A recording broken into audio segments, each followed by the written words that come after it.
o Salvador chegou, ele será chamado Nazareno.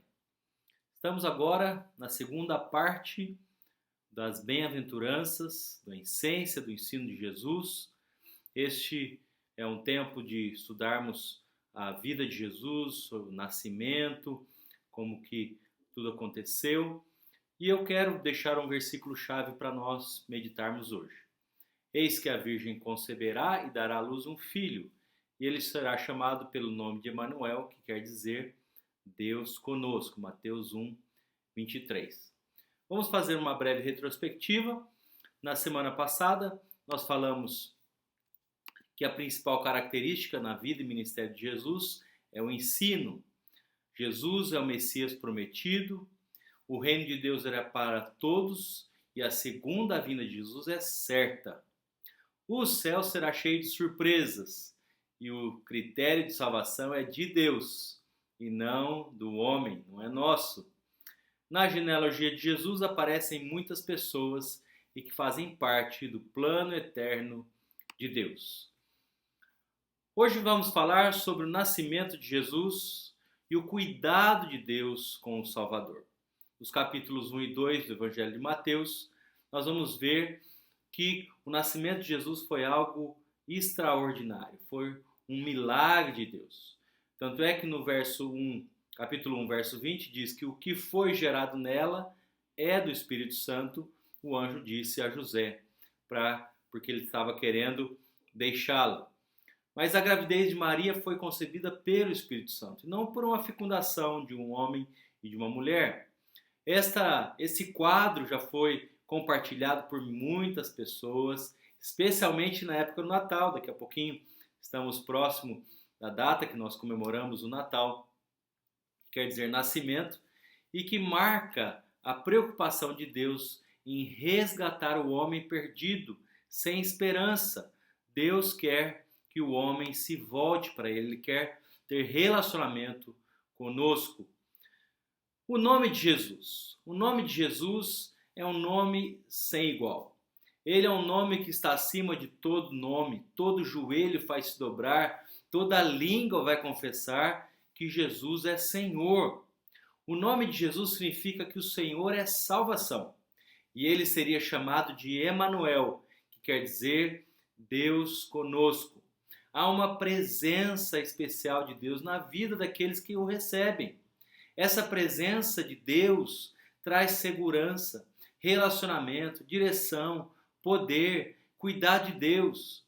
Assim como Jesus nasceu, ele cresceu, ressuscitou, ele voltará, mas ele, ao deixar a terra, ele enviou o Consolador, aquele que estará para sempre com aqueles que o recebem. Ele não nos abandona. Esta palavra Emanuel é muito importante para nós, quer dizer que a presença de Deus está conosco, mesmo pelo seu representante, que é o Espírito Santo. No primeiro capítulo do livro de Mateus, nós vemos o relato da concepção de Maria. E imaginem na época um homem que estava noivo, prometido em casamento, aquela Maria, e de repente ela aparece grávida. Para muitos era uma situação inconcebível, porque o noivado só poderia terminar quando houvesse morte de um dos dois, ou então se algum dos dois fosse atrás de outro homem ou de outra mulher. E era muito significativo, porque já era considerado uma promessa de casamento, e ele não poderia ser rompido. Então José não queria difamar Maria, porque ele estava entendendo que ela teve um relacionamento com outro homem. E com isso, ele, por ser um homem justo, ele resolveu deixá-la secretamente. Mas nesse momento, um anjo do Senhor aparece a ele em sonho e avisa que o bebê que está para nascer foi gerado pelo Espírito Santo e que ele não deveria temer e nem deixar Maria. Muitos momentos na vida de cada um de nós, o Senhor envia meios para falar conosco. Ele para dar uma direção certa, um caminho. E José conseguiu ter essa luz que ele tanto precisava, porque o caminho estava escuro. Ele não estava enxergando, ele não estava vendo que era algo sobrenatural, era algo de Deus, era uma promessa que foi dada pelos profetas. E isso trouxe medo, trouxe preocupação, isso é natural do ser humano. E ele pensou então em deixá-la, mas graças a Deus que o Senhor envia meios para falar com seus filhos.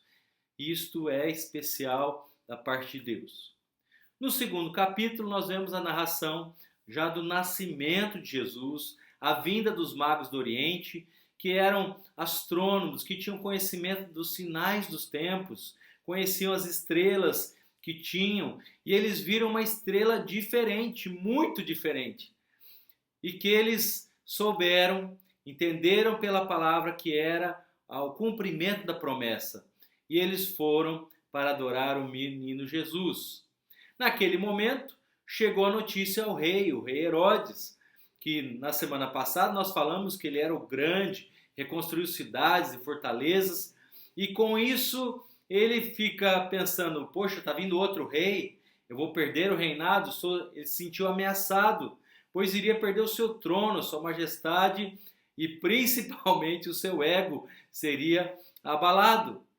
Com isso, ele procura informações para saber aonde o Cristo deveria nascer, aonde seria o local.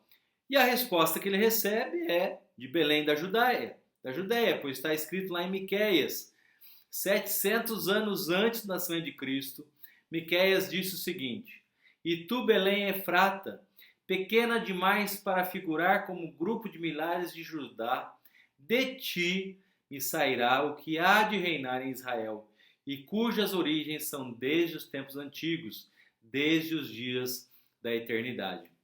Herodes então chama os magos secretamente, às escuras, tentando saber se realmente era o Cristo que tinha nascido, e que ele queria saber quem era o menino para que ele pudesse ir também adorar. Olha a estratégia que ele está usando. Imagina a ameaça que Herodes sentiu. Porque o texto bíblico era claro que o Cristo viria para reinar. O próprio Deus, então, diante dessa situação, alerta os magos para não voltarem à presença de Herodes, mas que fossem por outro caminho. O rei Herodes então toma uma decisão de matar todas as crianças abaixo de 2 anos de idade. Isso está no verso 16 do capítulo 2, porque ele estava enfurecido e por sentir que foi enganado pelos magos. Há uma orientação divina, porque Deus preserva o seu plano, os seus sonhos. Aquilo que Deus preparou vai se cumprir. E você vai ver que pouco tempo depois, quem morre é o próprio rei Herodes. Ninguém diante de Deus está ileso, porque o justo juiz ele julga retamente. E em seguida o próprio Senhor aparece a José em sonho e diz para ele voltar para Israel, porque Herodes já tinha morrido. Quem assume a função de Herodes é o seu filho, chamado Arquelau. Arquelau foi nomeado em lugar de seu pai, e José ficou temeroso de voltar para Israel, pois sabia que Arquelau era cruel também. E José iria para a Judéia, na região da Galiléia, ele iria voltar para onde ele estava. Novamente o Senhor o direciona para não ir para a Judéia, e José então decide habitar em Nazaré. Em todo o relato bíblico, você percebe como José foi obediente à voz de Deus, como ele amava o Senhor, respeitava o Senhor, e ele então foi abençoado por a sua família, a sua casa, e Deus abençoou que o nascimento do Messias fosse através da família de José. A história do nascimento de Jesus é extraordinária. O Senhor Deus direciona os seus pais, Maria e José. Ele desbarata planos e maquinações. Ele livra da morte, conduz aos lugares que foram anunciados pelos profetas.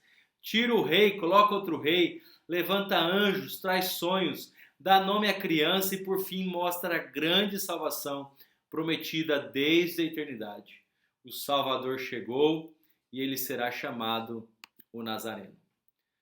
Perguntas sobre essa parte 2. Primeiro, quem é Jesus para você? O que significa Emanuel e qual a importância desse nome? Você já recebeu o Salvador na sua vida? Nas incertezas da vida, qual a sua atitude? José teve de tomar decisões importantes. Como o Senhor o direcionou? O rei Herodes queria realmente adorar o menino Jesus? Quais os meios que o Senhor usou para falar com José? E como que Deus fala com você? O texto para memorizarmos é de Miqueias 5:2, que fala que é de Belém que viria o que iria reinar em Israel.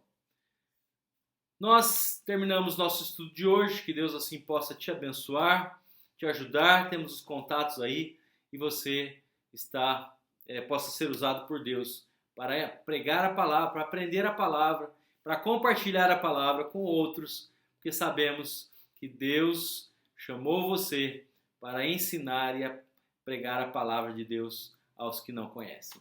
Fica na paz, boa semana, até a próxima.